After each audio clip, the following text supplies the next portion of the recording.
Yes, yes. Jackson, I didn't have the headphones in. How was the yes, yes? It was actually really good. Was it really? Yeah. Wow. I'm excited about myself. Spoon Party driven by Mungan St. Louis Acura and Alton Toyota. Welcome in, friends. Timothy, Michael, McKernan, Action Jackson.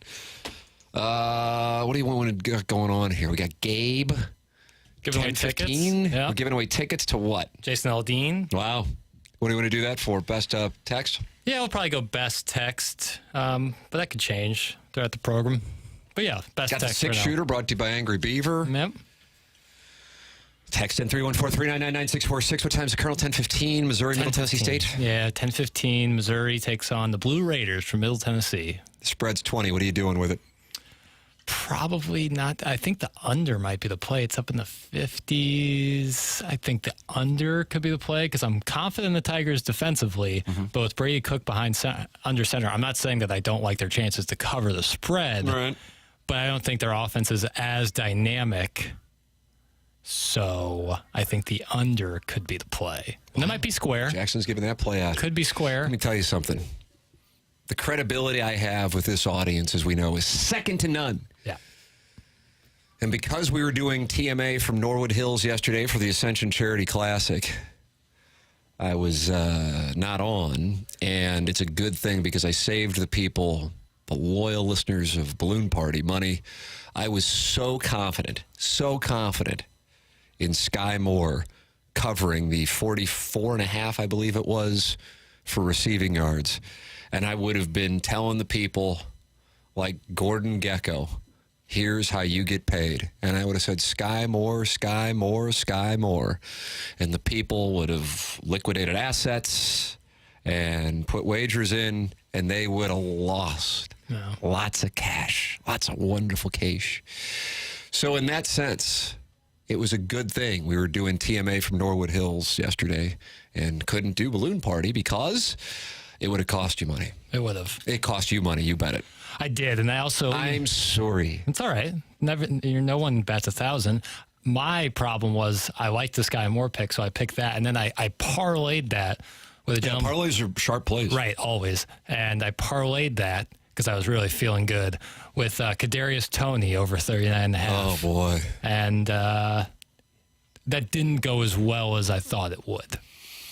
Kadarius Toney single-handedly cost him the game? Can I say that? I mean, I know that kind of sounds like I'm Orlovsky in here, but I kind of feel like it. It's a question I have in the Six-Shooter, man. Oh, is that right? Oh, I don't want to step on the Six-Shooter. Well, has a skill player ever affected the outcome of the game on multiple occasions more the last night than Kadarius Toney? Oh, I am telling you, it was brutal. Now, I got to say, I saw the Sky Moore thing wasn't going to hit.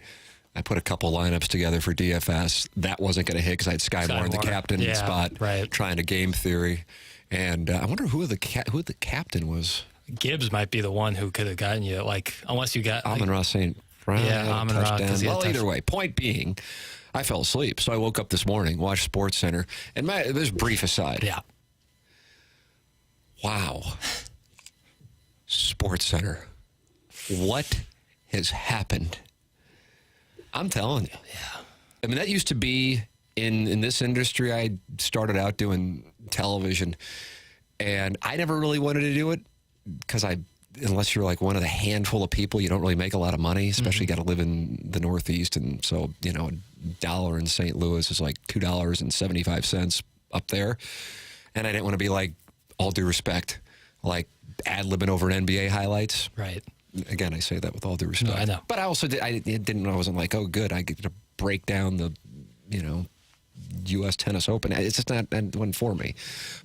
But also mainly because it didn't pay that much money, unless you're, take your pick of whomever, Dan Patrick, whatever. Anyway.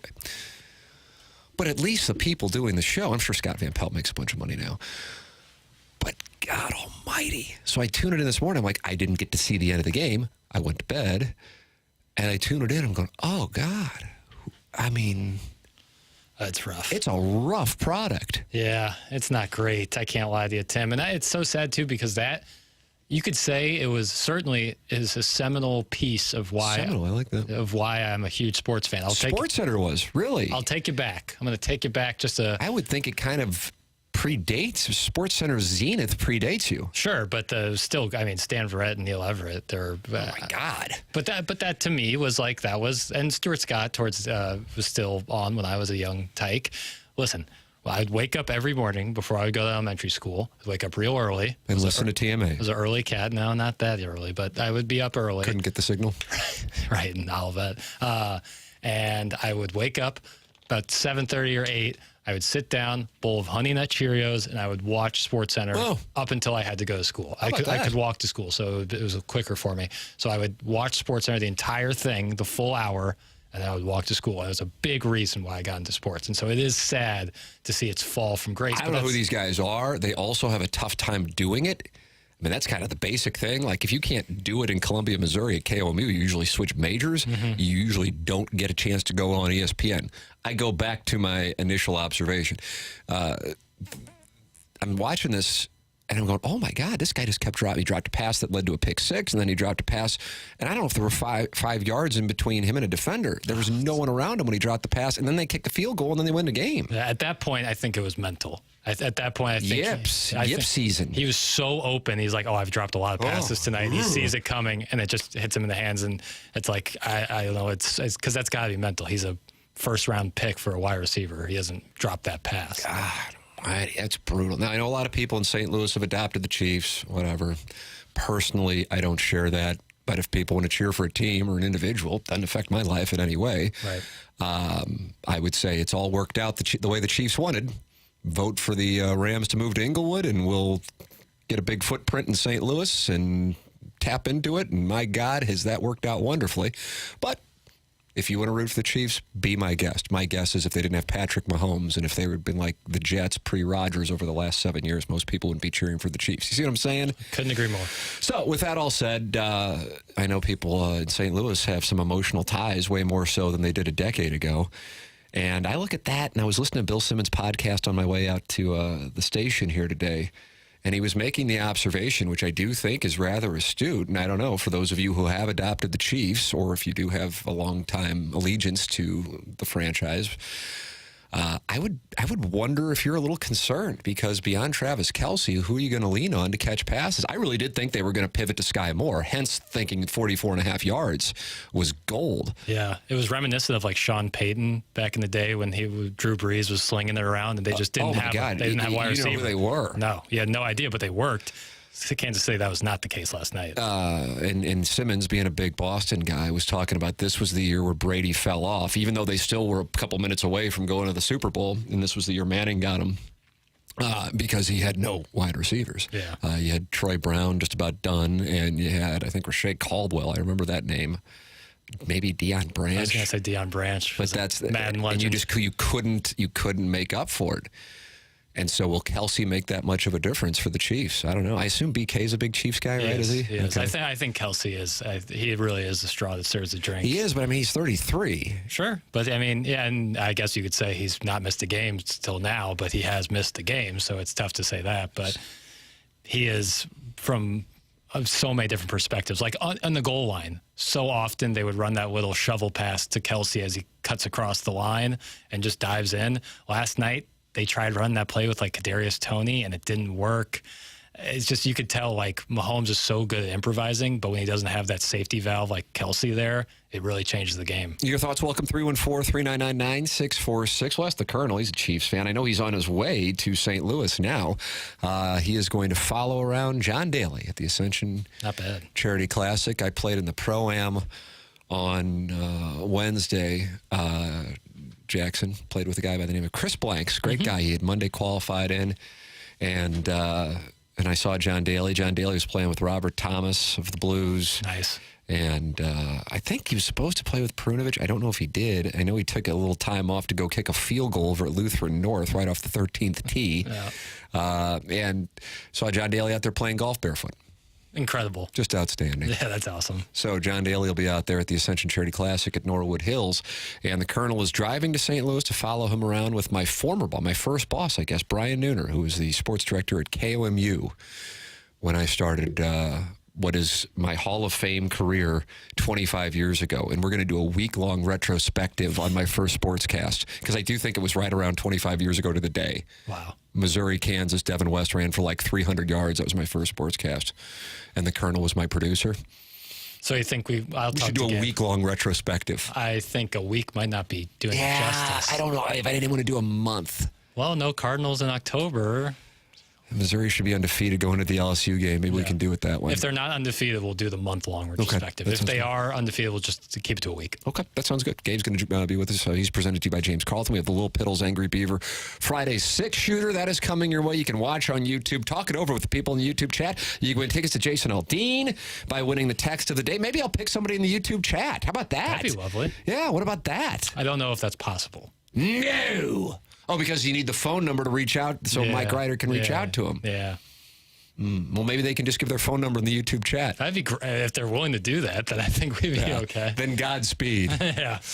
All right, that's coming up. This is Balloon Party driven by Munganess, St. Louis Acura, and Alton Toyota.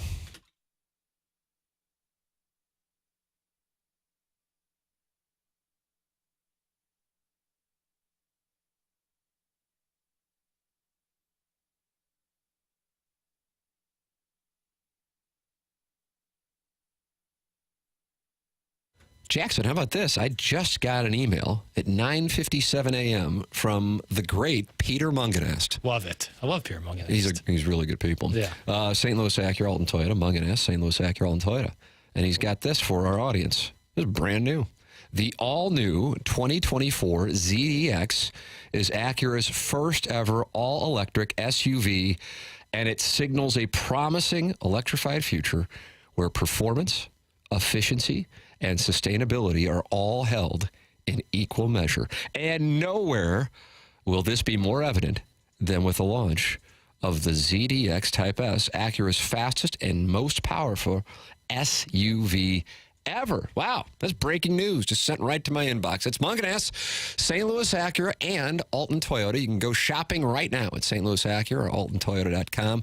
And here's the thing. If you'd like to ask a question directly to the people in charge, such as Peter Munganess, just text or call 314-252-0029. They have that number specifically for our audience to have direct access to them. It's Munganess, St. Louis Acura, and Alton Toyota.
Welcome back. It's Balloon Party, driven by Munganess St. Louis Acura, Alton Toyota. I just took a peek into the Air Comfort Service text line for the first time, and I see, hey, pale sex puppet, I'm in trouble on 12 at Glen Echo.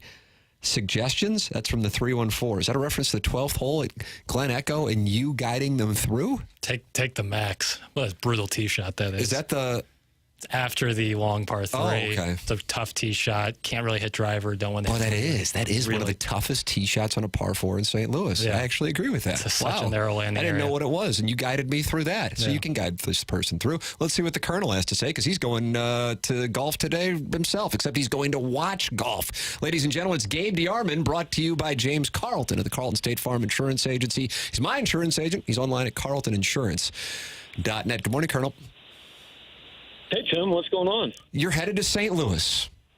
Yeah, I'm currently driving on I-70 with a mutual acquaintance named Brian N. He has offered to take over the segment and tell KOMU class of 1997 and 98 stories. Well, might be class of 2024 or 2025, depending on if I get my act together. Still 8 credit hours out there. Well, you're included as an honorary member of that. It is high time. Brian Nooner, who was the sports director at KOMU, and the Colonel and I were both there. And Gabe, I don't know if you guys were listening. I imagine you were in the previous segment, but I was just telling Jackson, who was born in 1998, that you and I are coming up on the 25th anniversary of my very first sportscast at KOMU, where you were the producer, and the general manager called me to tell me to never do that quote-unquote crap again on his station.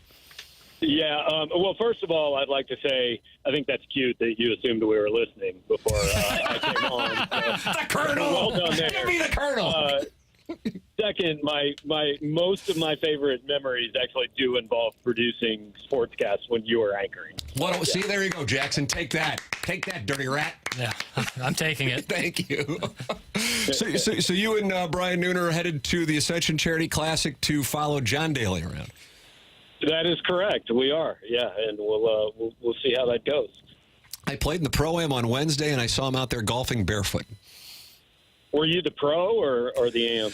I think my talent, I'm 4 years away from 50. I think the Champions Tour is interested in me. Yeah. I don't know if I'm interested enough to take away from my 1 hour midday show, though. The lines were blurred. Good enough.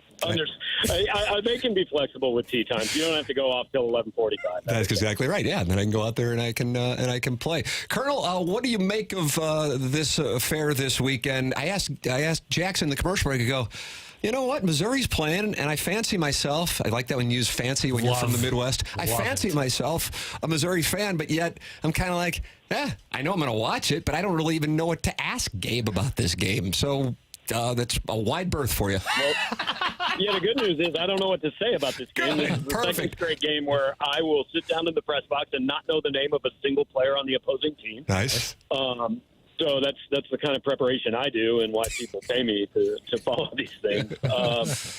Now, look, like they're better than South Dakota, but this shouldn't be a close game in the fourth quarter. I wouldn't think. You should get some backups in. Alabama beat them 56-7 last week. But there's been a couple times Middle Tennessee's come in here and won, or almost won. Right, and they won once, and they almost won another time, right? Yeah, they went to overtime against one of Pinkel's early teams. That's J.D. McCoy caught a pass in overtime off his shoe tops, and that is the day to which Gary Pinkel will often refer to J.D. McCoy changing careers and saving lives, or changing lives and saving careers, one of the two. But this Middle Tennessee team I don't think is as good as those. This Missouri team they would like to think is better than those. I mean, the line's 20, so it shouldn't be a great game. Your cohort on Power Mizzou, Jared Hamilton, who covers the team, made a prediction of Missouri 20, Middle Tennessee State 17. He caught plenty of hell. You were exasperated for a variety of reasons. Number one, this is why you don't like to make predictions. There's no upside. Number two, if that were to be the final score, you said you were going to just stay offline for about 4 days. Is that what you said? Yeah, I won't read our message board if Missouri only wins by a field goal, because nothing good will be said. I don't think it would be a good omen for the rest of the year, but I also don't think that's going to happen. And what is your level of confidence in the offense? Brady Cook now the quarterback. Do you think we're going to see a little more aggression from the offensive play calling? I know you asked Eli Drinkwitz about that, and he said that they went out there and they ran their game plan. They weren't holding things back to try to surprise K-State. What is your read on that? I know he also said it was a quarterback competition. You know, you've interviewed enough coaches. You understand that you ask things and you know what they're going to say, and you know the real answer, and they know that what they're saying isn't exactly true. But we all say it, and you tweet it out, and you get the appropriate outrage, and everybody in this theatrical production has played his role very well. God, the Colonel just summed up the industry right there. He just did, and it's it. Pretty much. I mean, but I don't know that we'll see a ton this game. What we still don't know is, are they capable of being more explosive and going down the field? I mean, he told us all offseason that's what they need to do, and then they came out against South Dakota and looked very much like last year's offense, just kind of dink and dunk and plod your way down the field, and that works against an FCS team. I don't know that it would work against K-State or LSU or some of the teams they've got coming up. So, and Eli said, well, they played a different defense than we expected, and they played a lot of two deep safeties. And I went through about 2 years of this as a Chiefs fan. It still actually is possible to gain a lot of yards against the defense with two deep safeties. Because if it wasn't possible, just everybody would just play that all the time. And you'd like to see against a team like USD, just a couple times where you just kind of ran past them or broke a tackle and had a big play, and you didn't really see that. So until you do see it, we don't know if they could do it. Colonel, the game that people have had circled, and I've been saying that this is such a pivotal game, and I'm sure you have, is 8 days from now, the 11 o'clock kickoff against Kansas State. And that game is a sellout. And is that, in fact, the first sellout since 2019? Am I correct? October 2019 against Hotty Toddy Good God Almighty? Ole Miss, homecoming. And, this is the first one since then. I mean, obviously they had the COVID year, and then they had the 3 years of just frankly not being very good since the COVID year. This is the first one since then. A lot of people think there's going to be a lot of purple in that stadium. So, oh, really? That will be interesting. I mean, K-State fans travel very well. This is drivable. A lot of them, are probably kind of like I think a decent number of Missouri fans were last year going, hey, I can drive. It's a place I've been to before. It'd be fun to go to some of the, go have Shakespeare's or go to this place I used to go to when K-State came here every 2 years. So I think there will be a decent number of K-State fans, but hey, stadium sold out, should be a good atmosphere.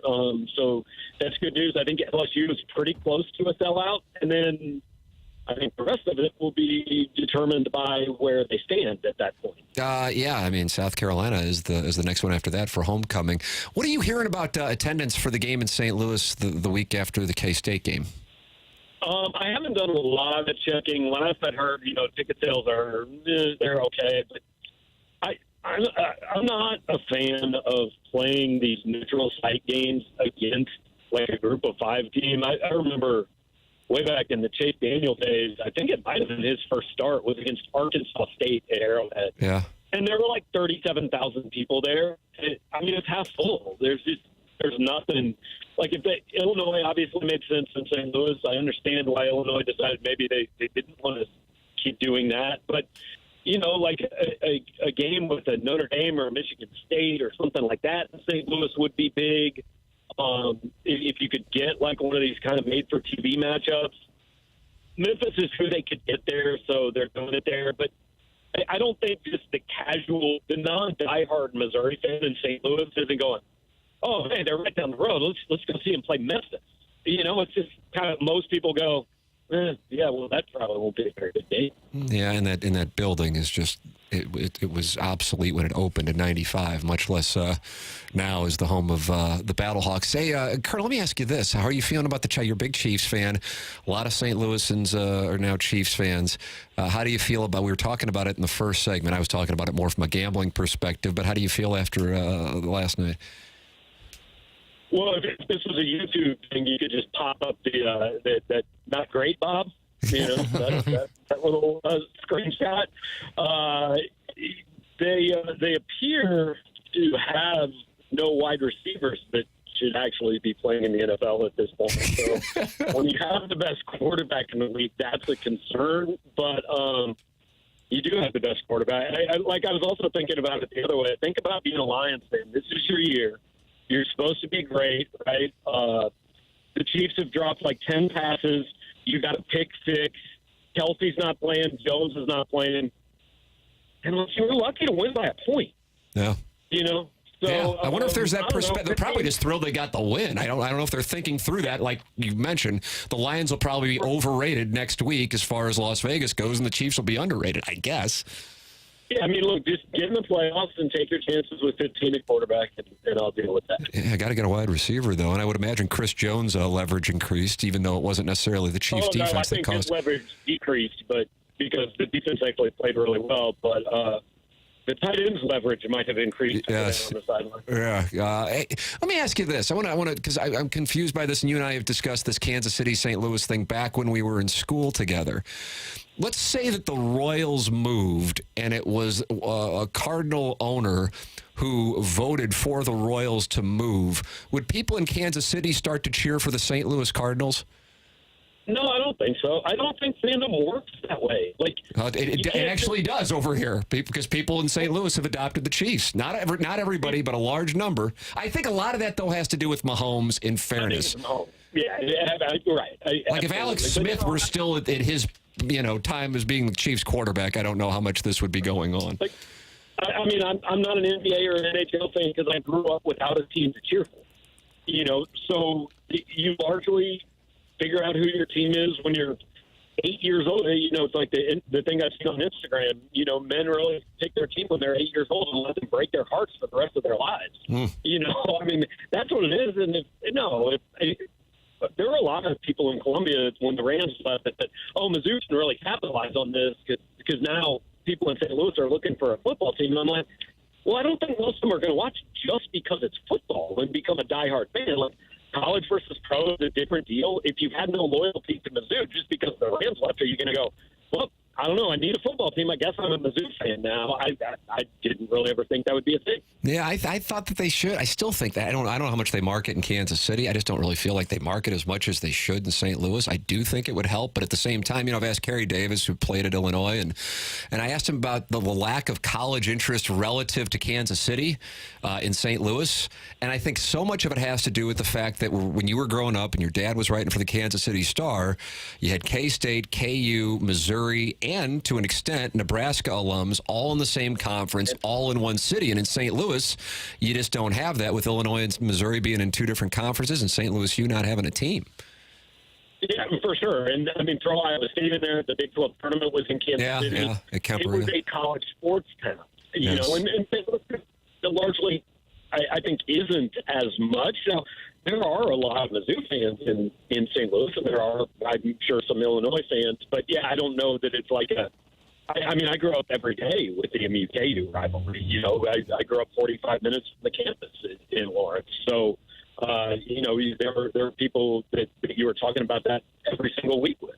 Yeah, it's. I would love to see it increase, and of course, as Kerry said, winning solves everything. We'll see if they can carry it into a win tomorrow, and then a win against Kansas State, sold out Faurot Field next Saturday at 11 o'clock. The Colonel is entering the St. Louis area. Jackson, show your respect. Take off your hat. Take the knee, along with Brian Nooner, for that matter. Absolutely, yeah.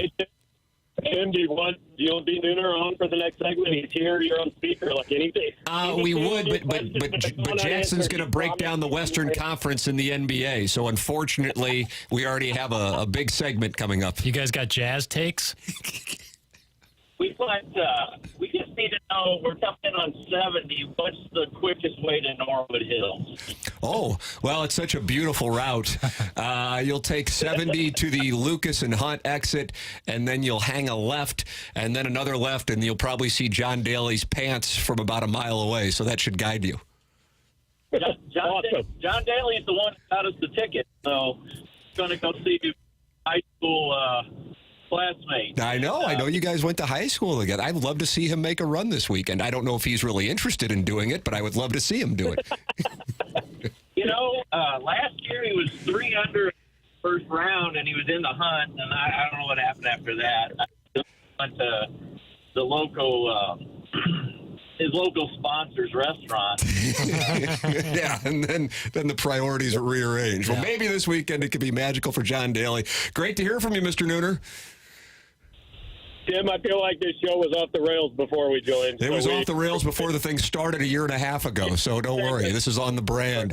Great to hear from you, boys. Take it easy. Enjoy the fine, fair side of the north side of St. Louis. There it is, the Colonel and Brian Nooner, my sports director at KOMU in Columbia, making their way to St. Louis for the Ascension Charity Classic. All right, we will have the Lil Piddles Angry Beaver Six-Shooter on the other side of the break. And we're giving away Jason Aldean tickets, and you can post something if you include your phone number in the YouTube chat, which I think is like a great idea. Or just text in 314-399-9646, and we'll give those tickets away. Coming up in the final segment, this is Balloon Party, driven by Munganess, St. Louis Acura, and Alton Toyota.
This is Action Jackson with a SportsCenter update driven by Johnny Londoff Chevrolet and Johnny Londoff Autoplex. The Cardinals lose last night. Final score of 8-5 to the Atlanta Braves. They'll take on the Cincinnati Reds tonight, 5:40 p.m. the first pitch. And Team USA stunned by Germany in the World Cup semis. The Germans defeat USA 113-111, ending their FIBA World Cup run. That was in their SportsCenter update driven by Johnny Londoff. Find new roads and shop 24/7 at Londoff.com and LondoffAutoplex.com. Are you kidding me?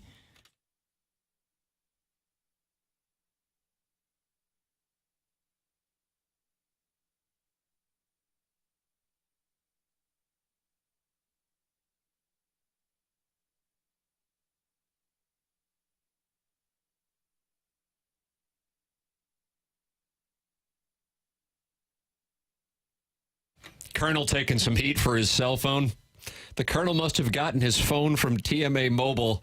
Oh. You know, the kind that doesn't work unless you're on the home Wi-Fi. Time for an upgrade, fella. That sounded like crap. It's from the 314. You know, the drive to or from Columbia, Missouri from St. Louis, or to St. Louis, rough at times on I-70. Can be. Also not necessarily relaxing. I understand they're expanding it. Is that right? Yeah. Some, well, you're not happy they're expanding it? You'd like it to be narrow? You'd like it to be Manchester? Well, it just means... No, please no. It just means it's construction left and right on 70, and it's already... I mean, it's pretty easy to get to Columbia or Kansas City via But 70 is rough, man. Yeah, and cell phone reception can be really That's rough. what I'm talking about. Yeah, it can but be the really Colonel rough. did get his phone from TMA Mobile. All right, it's time for the Lil Piddles Friday Six-Shooter, brought to you by the Angry Beaver. What? Question 1. In 2023, what do you think the majority of St. Louis's relationship is with the NFL? Nice. Do you think we are far enough removed from the Rams leaving St. Louis that people are back into the NFL? Do you think a large chunk have found other teams to pledge their fandom to, a.k.a. the Chiefs? Or are they closer to you and me and more into it from a gambling DFS perspective? That's a good question. I think most people, you know, it's like when, you know, you'll have people say, well, if this person wins, I'm moving to Canada, you know, and then that person wins and then they're still, you know, in Santa Monica. Sure. So, I look at it for entertainment. Yeah. And it entertains me. Mm-hmm. I do not admire the operation, but I view it as a thing to entertain me. So I was watching it. I was kind of bored by the game, actually, which I don't know if that sounds weird or I was just distracted by other things because I would think it was a great game. I don't know. Or maybe I was just like, who are these people attempting to catch passes for the Chiefs? Either way, because it seems like it was a great game. But I use it for gambling purposes. I think a healthy percentage of St. Louisans have adopted the Chiefs who are not Chiefs fans in 2015. But as I've said, I think a lot of that is Patrick Mahomes. So I don't think the potential plan by the Chiefs to spread their footprint over to St. Louis by voting for the Inglewood Project and being the only member of the committee on the Los Angeles exploration for relocation, the other 5 all voting for the Carson Project, and then that immediately was overturned 5 hours later. It was a great committee. What a moment. I don't. I mean, listen, if they had Alex Smith still, because Gabe views Alex Smith like we view Sam Bradford. Yeah. I don't think that you would have as many fans. They're winning. They're exciting. He's one of the best quarterbacks we've seen, certainly in your lifetime. I mean, he's a hell of a lot more exciting to watch than Tom Brady just because of the weird way he goes about doing it. Now, Brady would win in a ridiculous way, but Mahomes is still young in his career, so hell no, maybe he'll win as many as Brady does. So I think that's the bigger reason for it. But I think it's like convenient. They're in Missouri, and so... Right. It's like you don't have to like explain yourself too much when someone's like, my 6-year-old's like, why don't you pull for the Chiefs? I go, all right, listen, first off, you didn't go to Missouri. Right. It'd be weird if you did since you're 6. But if you went to Missouri in the 1990s, you understand that there was a weird thing with Kansas City people in St. Louis. I have no idea what it was about because I didn't feel like it was sent the other way. And then as closely as I followed the NFL relocation and going out to Inglewood and Carson and San Diego and Oakland, in Las Vegas, all in a matter of like 5 days to cover those town halls and having as many conversations as I did with Kevin Demoff, interviewing Jay Nixon, and having an idea of what transpired with this thing. It was so scummy. And yeah, you can say, well, get over it. That's fine. If you want to cheer for the Chiefs, be my guest. I don't really care. It doesn't impact me in any way. But when I saw like the Blues skating out with the Chiefs helmets and then Mahomes and Kelsey are at the Blues, I'm like, if you think that that's organic, I respect it. Yeah. I'm sure you thought, Hulk Hogan body slammed Andre the Giant at the Silverdome too, and it was real. I can't help you. That's fine. Use the mark. Yeah. Use the mark. I'm curious how like people approach becoming a fan of a team in a city they don't live in and like just kind of adopting it. Like, well, I mean, I think that goes on in a major way for young people with EPL. Sure. And I think that, but I'm talking like like, I just don't know. Like, I could never like just like, hey, I'm going to be a Dolphins fan. It would be great. I would love it. I asked my son, who would you like to cheer for this year? Yeah. On the off chance it could happen, But it'll never be the same. Like Gabe was just saying, when it's in your blood, it's usually something that you got when you were super young because you probably inherited it from generational parents, grandparents, and so on. So in a way, Notre Dame is that way. I mean, for my family, my mom went to school at St. Mary's. Notre Dame wasn't co-ed when she was there, so St. Mary's was the girls' school across the road. But she took some classes at Notre Dame. And then my dad is an Irish Catholic. Send in your anti-Catholic text at 314-399-9646, which has been amazing that I've received those over the last year and a half here. He's just, Irish Catholic, Subway alum. It's one of those things with Notre Dame. Don't know what the hell but he inherited that from his, uncle and father. So, that isn't about South Bend, Indiana and St. Louis. That's about Notre Dame and Irish, That's what that thing is. Right. So I'm sure that's one that kind of transcends geography, and then plenty of people hate Notre Dame because of that exact reason. No doubt. Notre Dame ain't real popular in the SEC, for example. No doubt. Yeah, to me, I'm kind of like you, where it's like fandom needs to almost be organic or, in your backyard for it to really, like, I could never, like, just become a fan of a different team. I'm not chastising those who do, but it's just that I wouldn't get into it. I guess let's go into question 2. Let's do it. Very high pitch. Sounds like you're uncertain about it. Do we have a timing situation? 10:46. We do. We do. Go ahead, do it. Yeah, all right. Question 2. When looking at the timeline of how sports media, and more specifically TV/streaming sports, do you think this is a moment of transitional period between the cable era and the shift to stream? Or do you think this shuffle is here to stay and fans will have to adapt to the myriad of different methods in which to watch sports? Basically, do you think we will find consistency at the end of this current path we are on? Yes, this is a transition, but I think my headline on this topic, which we've talked a great deal about, is that I believe it is going to impact certain organizations in a major way, and I think the Cardinals could be one of those organizations. A smaller market team relative to, and you can go, well, it's 3 million fans, and that's fine. But I'm telling you, when you have $60 million in revenue from your television deal, and I can't imagine they're going to be able to replicate it. Now, maybe they will. It's going to impact the way you go about doing business. This is just logical. And so I am intrigued to see how the Cardinals handle things going forward with expenses, if there is uncertainty about this revenue stream. And then I'm also intrigued to see what happens with other organizations and other sports. And I also think that it's something to keep an eye on with college sports. You go, well, of course, college sports already experienced realignment. I think there could be even more because the college sports teams that are moving from conference to conference is based on the subscription model, which is currently dying in front of our eyes. And Charter's biggest statement that took place when it pitched its investors about its standoff with Disney was, our future is not tied to video. They are pivoting away from video. As weird as that might sound, because many people go, well, that's what they do. Well, it was, but it's not where the profitability is anymore. And so they are moving away. And so that is why this standoff, I think, is a landmark moment in sports media history. But the reason I bring it up isn't just because, hey, you might not be able to watch a game that's on ESPN this weekend. That sucks if that is the case for you and you want to watch it.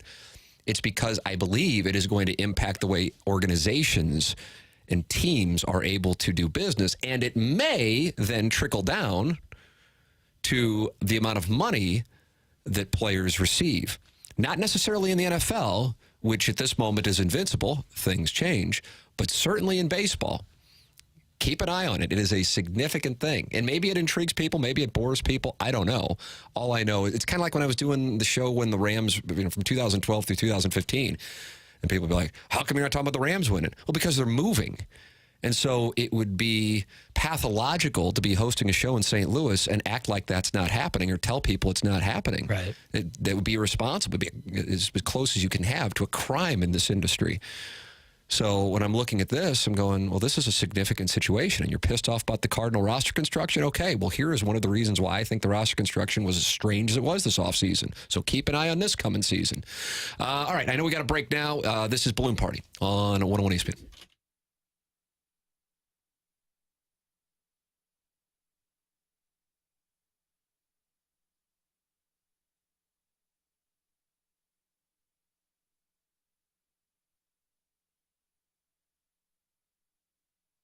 Hey everyone, it's Action Jackson here to talk to you about Circa Sportsbook. You got 1 day left. September 9th at 2 p.m. That's tomorrow at 2 p.m. These two contests with over $14 million in guaranteed prizes will end. So if you're out there in Vegas right now, maybe for the week 1 of the NFL season, head over to Circa Sportsbook, because you must register in person at Circa Sportsbook in Nevada, but weekly picks can be made through a proxy that you register with from anywhere. They got 2 major contests going on right now with $14 million in guaranteed prizes, and there is no rake. So if the entries go above that guarantee, all extra money goes to the prize pool. First up, Circa Millions with $6 million in guaranteed prizes, $1,000 per entry, max of 5 entries per person. Pick 5 teams against the spread every week. The winner takes home $1 million. And they got the Circa Survivor Pool, $8 million guaranteed to the winner or winners, $1,000 per entry, max of 10 entries per person. Pick one team straight up every week to win. If the team loses or ties, the entry is eliminated. You can only pick each team once in the season. Go 20-0 or be the last person standing to win. Again, this contest ends tomorrow at 2 p.m., so sign up, Circa Sportsbook.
Jackson's bouncing around. It's Friday. It's the weekend. Yeah.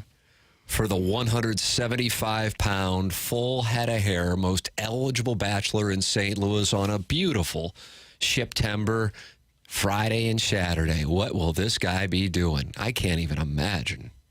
Yeah, I don't know what's on tap for this week. It's so beautiful that it'll all take place outdoors, I hope. Probably a lot of patio action. Just give me an idea. I mean, I'm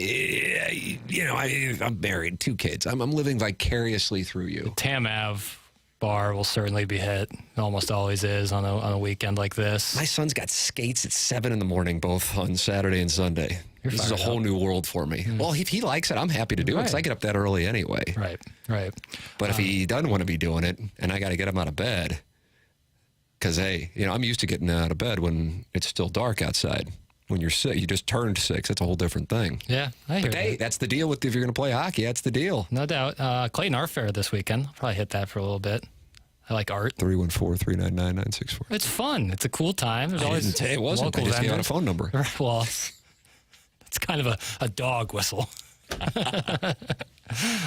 right, I guess we can do one more question here on the Lil Piddles Friday Six-Shooter. Yeah, Angry Beaver, thank you for your sponsorship. Yep. Munganess, thank you for your sponsorship. James Carlton, thank you for your sponsorship. We thank our sponsors. We sure support do. our sponsors. We sure do. Here, I'm going to play this little sounder here. Question 3. Yeah, we like that a lot. We like that a whole lot. We've talked about strategies about betting on the first few weeks of college football season. Yeah, I got to make my picks for the circa millions. Yep. I got to get it to my proxy out in Vegas in the next 24 hours. I got to figure this out. How do you attack betting week 1 of the NFL? Based on I really don't know, honestly. Yeah. I'm a mess. Yeah. Based on the Chiefs and the Lions last night, it seems like there's somewhat of a feeling out process, and I wonder how you and others approach that from a wagering perspective. All right, I'm going to go to the site that you use as well as me. Did you find out about this from me talking about it, or were you aware of it? No, I've learned about it from you. You put me on game, Did I would say. Kind of disappointed in myself with sharing it. And that's nothing against you. It's nothing personal. I wouldn't do it with like a family member. Yeah, well, it makes me feel special.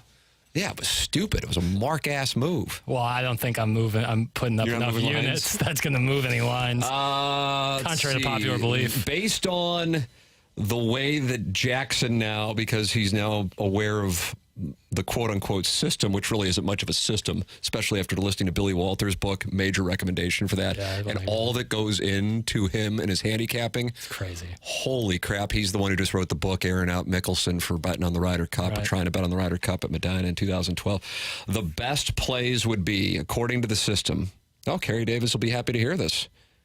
U of I? No, I'm in NFL. Oh, okay. Stillers? Stillers getting 3 against the 49ers. Yeah, I saw And Bucks. see, that's total counterintuitive. Yeah, I saw Bucks plus 5.5 against the Vikings Bucks is second, and Browns against the Bengals. Okay. And I know many of you are sitting there listening to this, that sounds totally the opposite of what I would do. And then I would ask you, and this is a rhetorical question, are you a profitable gambler? That's all. That's all. Who said that's all like that? This is right up your alley, especially since you're going to the Clayton Art Fair and then heading to Napoli. That's all. No, not the latter. That's all. I don't know. 2006. 2000. The Departed? Yeah, Jack Nicholson said it that way. Meryl Streep, The Devil Wears Prada. You told me privately your favorite film because of the role Stanley Tucci. I do love Stanley Tucci. There it is. Clayton Art Fair and Devil Wears Prada. Where's Jamie Rivers? He's walking through this door. Adrian Grenier, last film he appeared in outside of the Entourage. What does that tell you? Jackson taking shots. BK and Ferrari are coming up next. For Action Jackson up to McKernan. This has been Balloon Party, driven by Munganess, St. Louis Acura, and on Toyota on 101 ESPN and on YouTube.